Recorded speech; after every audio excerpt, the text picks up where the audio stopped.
Hey guys, welcome back. BDCKR here. We're back with our weekly Q&A thing. You're consuming it how you're consuming it. And before we get into it, we just wanted to give people a quick heads up that there's going to be either a 1 week or 2 week interruption in content. There might be for the Q&A. Yeah, there might be a video next week, but almost certainly not the week after. I'm going on a little trip to visit family, and the logistics of filming are such that stuff may or may not happen. So we're going to try to bang like one episode, probably not two. I will still be doing recaps on my own. Yeah. So that'll be in place, but maybe we'll have to sort of rethink a little bit. So we'll see. If you hear from us next week, it'll be canned. It'll be pre-recorded. It won't be live.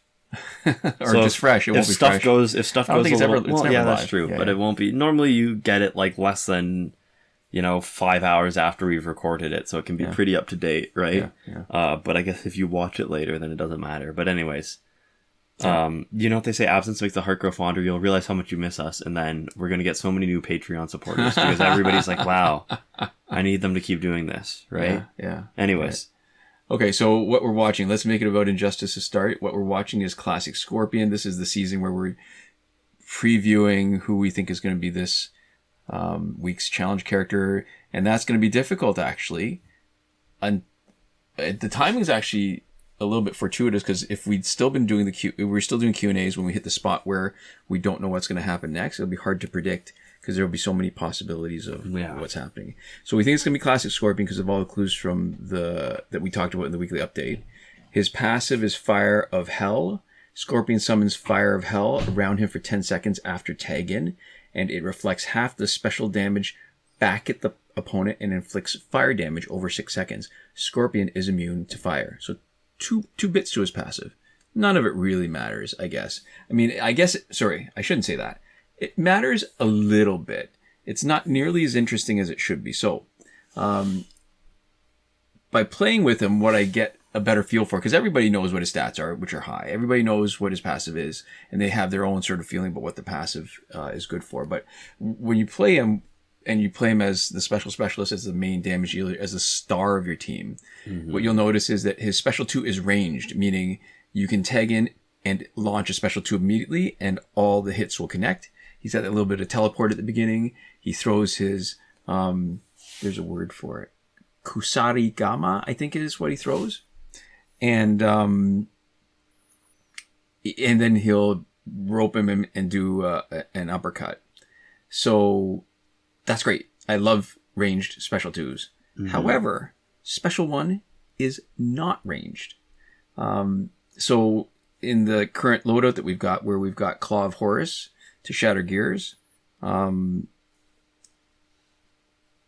can shatter his gears, but you're going to whiff most of the time, unless you time it perfectly, or the opponent, I think, is shoved far back enough that they're not going to move, that'll connect.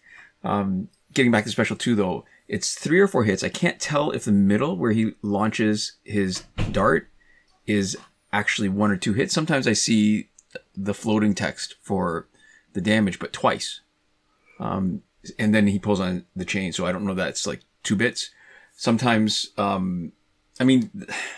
we're looking at is basically that the first hit and the last hit are about the same damage, which is the bulk of it, which is maybe almost a half, so I'll say 2/5.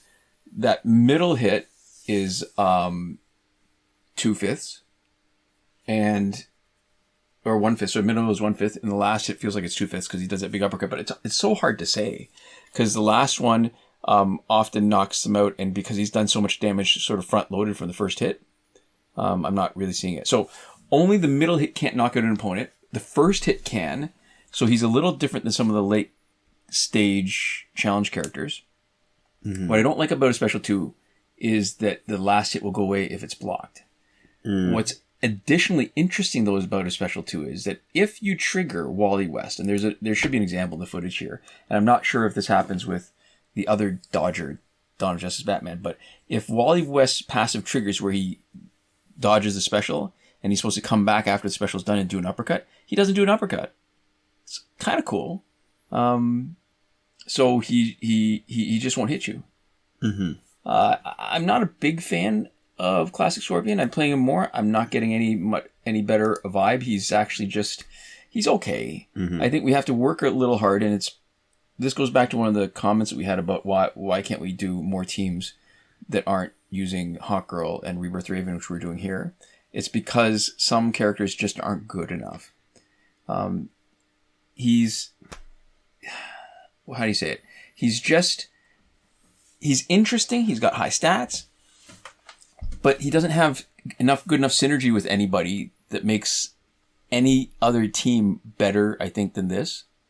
So, I keep on coming back to Special 2. So, it's ranged. He can launch it immediately. It's good. It doesn't do reduced damage, even though it burns. All great stuff. But I'm still having trouble making him good. It turns out that most of the time, even when I want a fast fight, even if all the characters in front of me are not geared or set up in a way to slow down the fight, I'm still having to do Special 2 3 times. And it sucks the joy out of this a little bit if you just can't have every once in a while, one of those, fun fights where you're just rolling over the opponent and it's always a grind. So there we go. Do you want to get into our first question? Yeah, sure. So this is from Burke's Homemade Memes. Or Burke's Show Me Mad MMS. Yeah. And they say elections was definitely an adventure. Sucks that we have to live through it, but it was pretty darn entertaining. Back then, Liberal keeping as many seats as a win, but I don't know if I can say Liberal really won. Conservative might have gotten 200 plus seats, and NDP was either tie or above them. I assume them here is referring to the Liberals. Yeah. Things were looking not great. It's definitely an achievement that Liberal could turn things around, but one could wonder how these two parties blew their lead. I feel Conservative and NDP failed to adapt to change and kept doing the same thing. Conservative, NDP, and Green Party leader lost their seat, and the MP resigned a few months ago. I don't think we have seen anyone like that in recent Canadian history or ever. The upcoming weeks, let alone 4 years, are going to be pretty interesting. So there's a few interesting points that Burks makes here. Definitely, there was the polling was saying before January, right, that the Conservative, the Reform Party, rebranded Conservative, had like a 20-something point lead, which is huge. Yeah. When you're looking at first past the post, you can win with less of a lead. You can win a majority government with less of a lead. Yeah. And is it that the Conservatives and NDP failed to adapt? I'll tell you what I think happened to the NDP. People who were left of center, who were progressive, who listened to Pierre Poilievre's speeches and his sloganeering and his campaigning, thought, sounds too much like Trump. We can't let that happen. Yeah, and the Liberals aren't going to win. And after, why the switch, these are NDP voters saying that the NDP weren't going to win. Yeah, no, but I think initially. Before that. When Justin was looking like the candidate. Yeah. Right? I think he was polling really low. And so you go, okay, well, it's likely that the Conservatives are going to win. We can vote for exactly who we want. And in the same way that, people, I think, ended up voting largely Liberal because they thought that the NDP didn't have a real chance. Right, but that's why I'm saying I thought his question was more something happened after. I'm talking about the something after happened. Okay. That it was when people realized that they didn't want Poilievre, and it was enough that people who were traditionally NDP voters were willing to go to Liberal to make sure that the Liberals won, so they didn't split the vote in different ridings. Yeah, but what I'm saying is that beforehand, I think that option was actually voting NDP. If you were on the Liberal and NDP side broadly, I think you go, okay, the Liberals really don't have a chance. Yeah. NDP is the opposition to Poilievre meaningfully. And then when it's flipped from Justin to Carney, who that vote ended up being, right, to block Poilievre ended up becoming the Liberals, right? Right. But that's so I don't think the NDP actually failed to adapt to anything. I think that was just the circumstances, and the NDP really had no chance to deal with what was happening. Yeah. I think if there's an argument to be made for somebody losing the election for themselves, it really is Poilievre, right? Yeah. So I would agree with that. I think that was definitely failing to adapt when, the whole brand was attack, attack, attack. Yeah. There was sort of the appearance of making noises towards having policy, but the policies were so abstract and so pie in the sky Yeah. and so meaningless and not practical, like unbelievable. They were literally unbelievable. Yeah. And out of the stuff that was reasonable, right? Like axe the tax was a really big slogan. And then Carney comes in and he says, I'm going to do it, right? Yeah. Tax is gone, right? Yeah. So I think it was a smart way of undercutting a lot of what Polyev was saying. And then, they tried to run just like Justin, right? As the byline with Carney, which I think was, obviously not true. Right. Right? And so I think you lose a lot of momentum when you're fighting against Justin Trudeau, right? Nobody likes Justin. I'm the balm you need. I'm the answer to Justin Trudeau, and we're going to axe the tax. And then it's Carney. And then he says, okay, tax is gone, right? I'm a different guy now. And I think you lose a lot of your momentum. It was kind of like, although with a very different result, right? After Joe Biden dropped out of the race and Trump was like, they forced him out illegally, whatever. And people were joking that it seems like he missed him, right? Yeah. Because a lot of his arguments stopped working. And I'm glad that it wasn't a repeat of that, right? Where ultimately it didn't change course. I think the difference really is that you didn't have any sexism or racism to fight against. Yeah. How much of it was there? I don't know. But you get an older white guy. Certainly a meaningful factor. Yeah. So it made the difference because it was still close enough. Yeah. That I think if you had anything else pushing it in a different direction, we might have had a significantly different result. Yeah, and people were talking about Mark Carney, like he was just like Justin, and people were saying like Mark's Carney and trying to compare him to, making this vague allusion to sort of communism, right?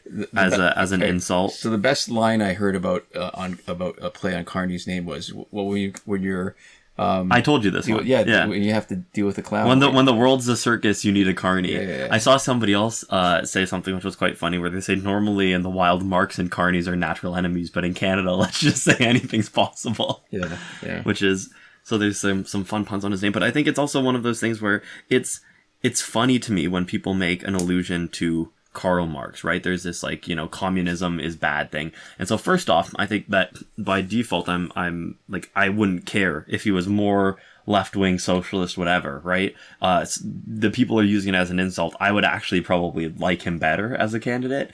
But moving beyond what I think personally, somebody sort of, who's a banker, right? And who's, his whole background is in finance. I'm not saying that you can't have sort of left-wing Marxist, like educated financial people, right? Right, but he's so not. That's clearly not what he is, right? And at the very least, there's a lot less of them, right? There's a lot less, Marxist socialists who are like working in finance actively, right? Because in the current system, it's not really, unless they're trying to affect change from the inside, right? There's not a lot of space in the current system to do and live life according to Marxist principles if you're a banker for your 9 to 5. And I think aside from just the credentials that they bring, right? Because the credentials are really just sort of your resume. What we're looking at when we actually have them. There's a perfect example today. Did you see any clips from the meeting between Carney and Trump at the White House today? I have not. Okay. It was absolutely brilliant.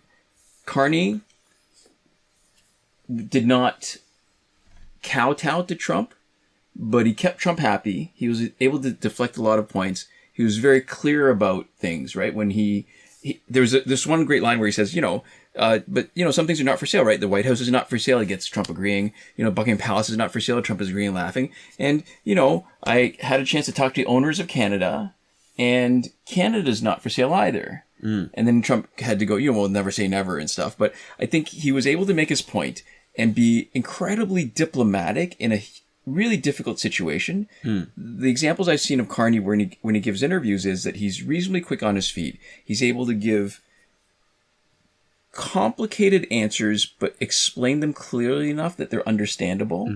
So in my mind, I contrast against what we might have gotten otherwise, was just Pierre Poilievre, whose campaign strategy was always to control the environment so that he'd only, not only were there no reporters following him on the campaign trail, like they usually do, in the bus or the plane or traveling with them. I mean, they charged them for it, right? But it's still, the NDP and Liberals had the usual reporters that were following them along. And that everything was tightly scripted for Poilievre, and that journalists were penned. There were 4 questions, I think, each. There was no follow-up questions. Like in a controlled environment, you can make Pierre Poilievre look good. I shudder to think what would have happened if you'd had to stick somebody who, in the examples I've seen, when he's needs to be sort of off the cuff and sort of speak extemporaneously, that he's not nearly as... He does such a bad job. Yeah. Like he's awful. Like, you know, just uncertain, almost stuttering. And listen, it's not necessarily an awful thing, but if that's part of your job to be able to speak like that. It's one of those things where it is fine for a person to be like that, but there is natural difficulty, especially when you're talking about a situation like dealing with Trump, for example, where I don't have issues with somebody who has difficulty with communication, right? Yeah. But it's not unfair or to say that there are real world external consequences of that in certain positions. And as a prime minister, I think it should be a required skill. Yeah. All right. So, and speaking related Poilievre, but not that question specifically. So the interesting thing is, so Poilievre, we know now, I was asking for this. That was my sort of wish list, was that he would lose his riding. And he did. He lost a seat. So he's looking for a new seat. Yeah. And what's happening now is, all right, so if you sort of juxtapose some of his slogans against what's actually happening. So big axe attacks, right? So what's happening now is somebody in his party who just got elected in a seat that won 80-something% of the vote for Conservatives. And it was like a second re-election. Right. So it's going to cost them. He's stepping down so that there can be, to trigger a by-election. Carney said they're not going to play any games. They're not going to sort of wait it out as long as possible. They'll let them have the by-election right away, but it's going to cost $1 million. Another thing that I saw that was interesting. So just a quick aside. Because in Poilievre's initial election, there was like 90-something candidates on the ballot, right? Right, in Carleton. Yeah, right. In Carleton. And so I didn't realize that was, it makes sense in retrospect, but I just didn't know too much about it. That was apparently specifically a protest measure. It was, yeah, absolutely. From a group where they were protesting the fact that the politicians are the people who get to make all the rules about like election proceedings and stuff like that, where they're saying it seems unreasonable. So they're trying to get even more people on the by-election nominee form. They're trying to get 200, they say, is their goal, which is... I mean, it's a broader category of electoral reform, right? Yeah. Like, there's lots of things that can and should be changed, especially first past the post. Yeah, for sure. So getting back to the original point, so contrasting his slogans against what's happening. So axe attacks. So now, for Pierre Poilievre's benefit, we're going to get to spend another $1 million of tax money to do another election so he can get a do-over because he failed the first time. Mm-hmm. So one of his other big policies is build a house as well. So if Pierre Poilievre wins... Because right now he's voted out. He loses his housing. He was getting free housing in Ottawa as the leader of the official opposition. So the whole point of it is that he will get to continue. He will get his money, more tax money, as a salary as the leader of opposition, and he'll get to continue living in the official residence of the leader of the opposition for free. Mm-hmm. And what's wild to me is, so I'm going to put the link for his YouTube video. He's got a YouTube video, Pierre Poilievre does, that's titled, "In the Real World, People Who Don't Do Their Jobs Get Fired." And I've got a couple of things on social media. I'm not sure where it is. I think one was on Twitter, X. One might have been on Threads. And it's, "In the real world, if you don't do your job, you lose it."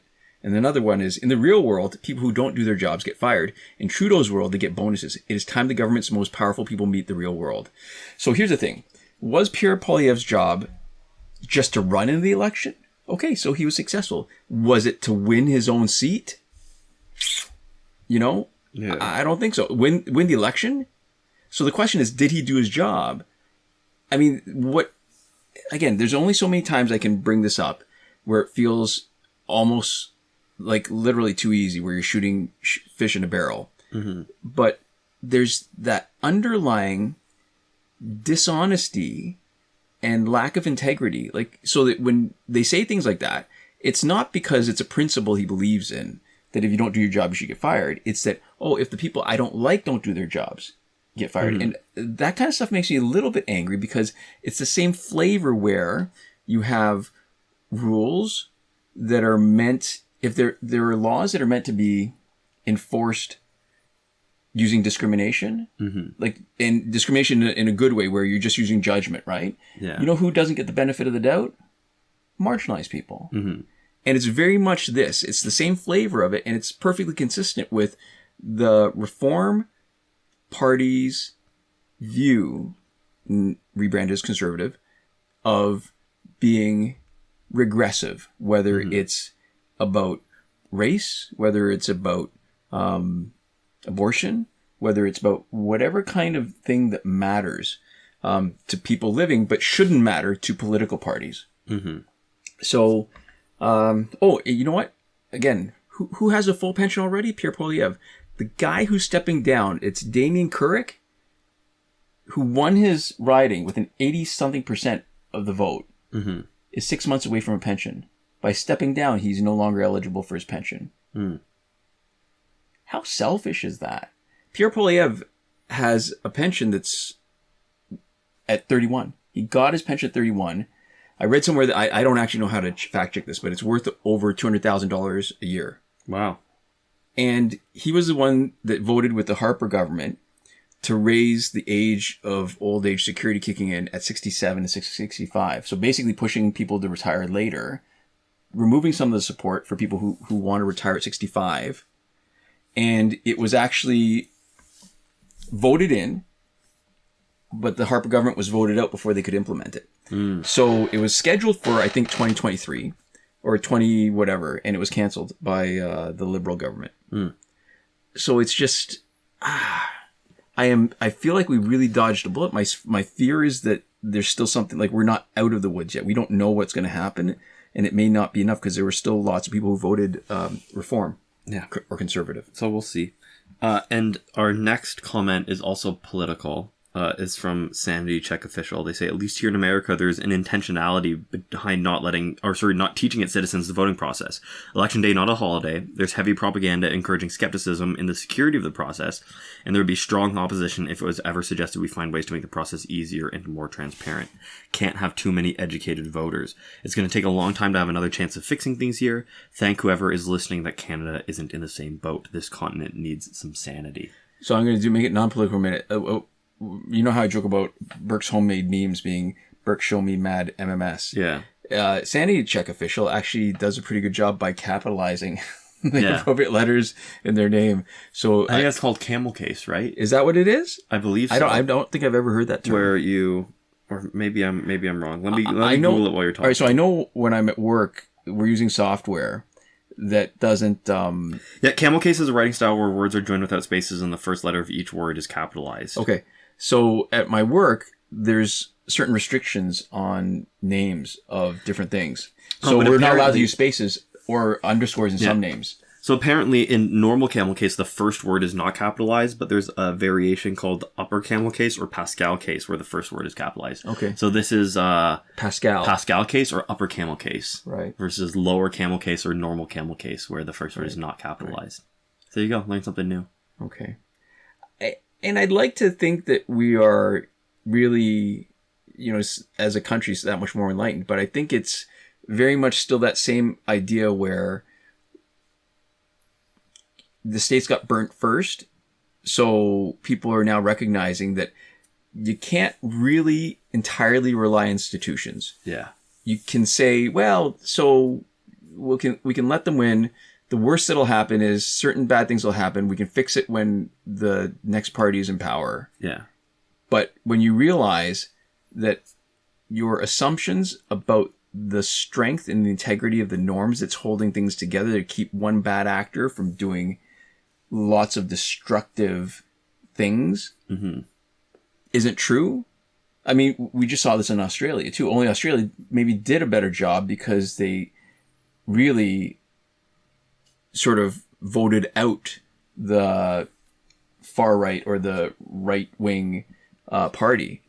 And there was a stronger victory, but it was the same idea that, Australia is getting affected by terrorists. People were realizing, okay, so this is not what we can't just assume that if we vote in the wrong person, that they're not going to be completely destructive. And I think, one of the things for me personally is that I think it is totally fair and reasonable to look at another country and go, we don't want things to be like this, right? Yeah. We want it to be different than that. But I think the thing when you go too into we're better or, XYZ, at least we're not America, right? I think it is both true and it can also be dangerous, where I think on some level for progress to make things better, right? Mm-hmm. You can use other people as a model for specific things that you want or don't want, right? I want to be more like this country in X way or Y way.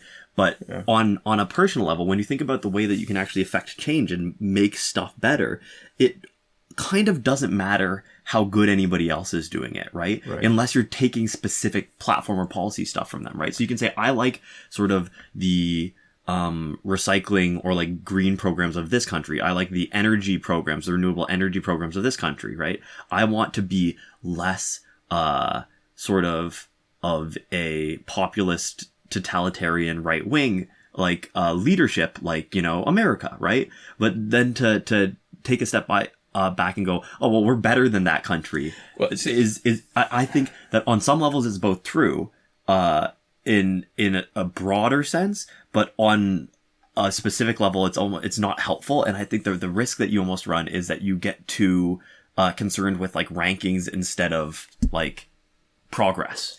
So I think there's a very good parallel here with working out and using what you've just said. So I think it's actually encapsulates it perfectly, where if you only aspire to not be somebody and to be as good as somebody else, you're setting a ceiling, intentionally or not, about how much better you can be. Mm-hmm. Right? Because then everybody's just as good as everybody else. And once you get all there, then that's enough? No. So it's the same trap that people fall into when they work out. So if people have been following us for a while, I like working out. Mm-hmm. And I like to do stuff that makes me feel strong. So if I was only worried about doing better than some other guy or doing as well as some other guy, it would work against me in two different ways. One is there's certain things that physically that is just not possible for me to do. Mm-hmm. I would be aspiring to something that I can't do. It would be frustrating. And I would be frustrated unnecessarily just because I am physically a different person. Yeah. On the other hand, if I were to aspire to be better than I am tomorrow, then that is hugely satisfying because you know what? That is completely within my grasp. I am doing it. Yeah. And I am improving. Now, okay, it's a little bit maybe hypocritical because we did have that competition with one of our viewers for weighted pull-ups. It was fun. It was meant for fun. It was not meant to be that kind of aspirational. It was just sort of a fun challenge. Yeah, and it's not to say that you can't. I think competition can be good. Yes. If you and somebody else are traveling in the same direction, if you are aligned on what your ultimate goal should be, and you are able to mutually push each other, right? Yeah. If we were to, I'm trying to think of an example. If our anchor was, this is another country that's like really good on climate and green energy and renewables, right? Mm-hmm. And we're trying to one up each other, right? We're trying to put the most money into R&D. We're trying to develop the best tech. We're trying to, hit a lower carbon goal or whatever, right? Mm-hmm. I think that is a good thing, right? Mm-hmm. Because it's something, specific, and it is motivating you to push yourself in the direction that you are already in. And when you're competing with somebody else, the great thing is that you're both getting better if you're actually actively ongoing competing, right? Mm. You're not saying, it's not somebody showing up, it's not a kid on the playground one day being like, I can throw a ball further than you, and then you're just doing it, right? An ongoing thing actually does push you to move forward. And so I think you make a really good point, right? Where working with yourself, right, and against yourself is actionable and doable, and it's so much more productive. Yeah. It is so much more meaningful and helpful. And I think that's what we should really aspire to do in more areas than just politics and personal improvement. Yeah.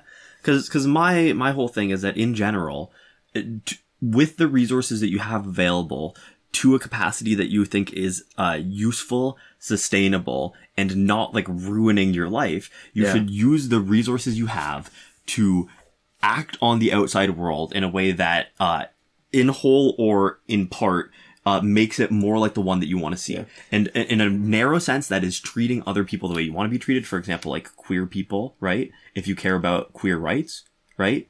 It is, political in terms of how you vote. So it's how you interact on a day-to-day. It's how you vote. It's where you spend your money. It's how you, talk with other people, right? It's having difficult conversations that you don't necessarily want to have when you think that you're in a position to change minds or improve people's, sentiments. It's all of that stuff. And, I think, saying we're better than the States doesn't do any of that, right? It makes you feel good. But and that's not always bad. Sometimes you need to feel good. Feeling good is an important part. And that's why I said, like, in a way that's sustainable, right? Where if you are burning yourself out, if you spend all of your time, online trying to do education programs to people who disagree with you because you think I might convince some of them, right? That's not necessarily like useful or sustainable. So feeling good is part of it. So getting a win and going, man, I'm glad that we're not moving in the direction that the states are moving, which I have seen and I feel like is not a good direction for things to be moving. Celebrating your wins is an important thing, but I think too much comparison anchors you. It's exactly what you said. There's a ceiling and there's an anchor, and I think comparing yourself to people that you already feel better than, right? In hopefully a specific and like measured way, and not just like I feel like I'm better than you overall, right? But comparing yourself to people who you already feel better than does not give you anywhere to go, right? There's nothing sort of useful or energizing or motivating about like that, unless you're worried that they're gaining on you. Right. And I want to acknowledge actually something that is going unstated but is difficult is figure out where that balance is between what you are able to do against what you need to do for yourself. There's a sort of there's a funny kind of push and pull between capitalism and altruism, where in North American culture, at least, that there is a lot of value placed on being successful financially, but also being helpful and generous. Yeah. And I always liken it back to the idea that when you're in an airplane and the masks drop down, your first job is to put your own mask on, because if you don't take care of yourself properly, your ability to help others is limited. Yeah. And there is, on one hand, lots of people who are super selfish. On the other hand, there are people who are selfless to the point where they end up hurting themselves, and they are trying to be helpful. Their intention is good. Yeah. But they do things in a way that is unsustainable. In the long term, it reduces the resources that they have in excess of what they need. So I think with the benefit of a lot of age, I won't say wisdom, but a lot of experience, I think I've been able to find that balance for myself. And I think that's probably the bigger lesson, is just to figure out, listen, there's lots of stuff that needs doing. This is a marathon. There's going to be lots of stuff that needs doing tomorrow and a year from now, 10 years from now. Yeah. Figuring out what you are able to do is actually a really important first step to not push yourself so hard that you end up hurting yourself. Yeah. And, one thing that I'm going to say, just as an example that is, I think, recent and relevant, is let's look at like the U.S. foreign aid stuff and how the interruption in service, right, due to Doge has had huge costs, like really tangible costs on the lives of a lot of people, right? And the important thing there was not necessarily the total amount of care provided, but the consistency of care, right? Going from having resources and supports available to having them totally drop out from underneath you undoes a lot of the good of having those resources, right? If they're available over the course of somebody's, lifetime or the entire period of time that they're expected to need care, then they're incredible. And if they drop out in the middle for no reason, for months or years, it can literally cost lives, right? So if you average it out, if you say like you provided a service for like 80 years of somebody's life, for like 100,000 people, and it got dropped for like 2 weeks or months, it might be like 0.5% of the total amount of resources you put into it are dropped. But that week or month, that interruption is actually a lot more impactful than the total amount, right? And so I think that there are cases where it matters more and there are cases where it matters less, but I think that's just to say that the consistency of ability to do something. So it's better to be able to do the same amount for an extended period of time than it is to do things in short bursts, especially when you're talking about like programs and bills and support, and you can imagine like if you have somebody who you talk to for, 3 hours a day every day and they disappear for a month and they stop talking to you entirely, right? It's a very different relationship than somebody who talked to you for 3 minutes less a day, but, never dropped out, right? Yeah. I think you can't really overestimate the amount of damage that can be done in a very short period of time, and how important stability is in order to trust. When you're talking about relationships that are where trust is the foundation of it. Yeah. It doesn't take much. We've had how many years of good relationships with the States? I was going to say after the War of 1812. So we're letting how quickly we lost faith in the institutions of the United States. 100 days. And you can't get that back so quickly because trust isn't something, it is lost very quickly, but it is not built very quickly. Yeah. Especially after it's lost. You can sort of give people the benefit of the doubt until they give you a reason to feel otherwise.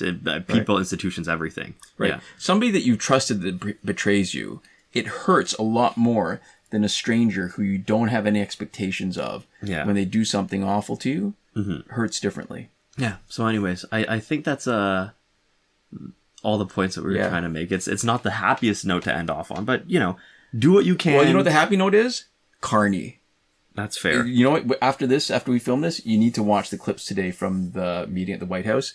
It is super impressive. I am very happy with the outcome. Yeah. I can't imagine, out of all the choices that we had, I can't imagine somebody better for the job. Yeah. I hope he continues to impress, and I hope we continue to be happy with his service. And barring that, I hope we keep doing what we can. Right? Yeah. As we all are. All right. Thank you so much for watching. To finish up, we'd like to give a huge thanks to our wonderful patrons on Patreon. That would be Michael Devries, Irvin Ruiz, Hoshi127, Nora Klimek, and Miguel, who are supporting us on the credited level. We'd like to thank you all for watching. We'll see you next time. Komoda.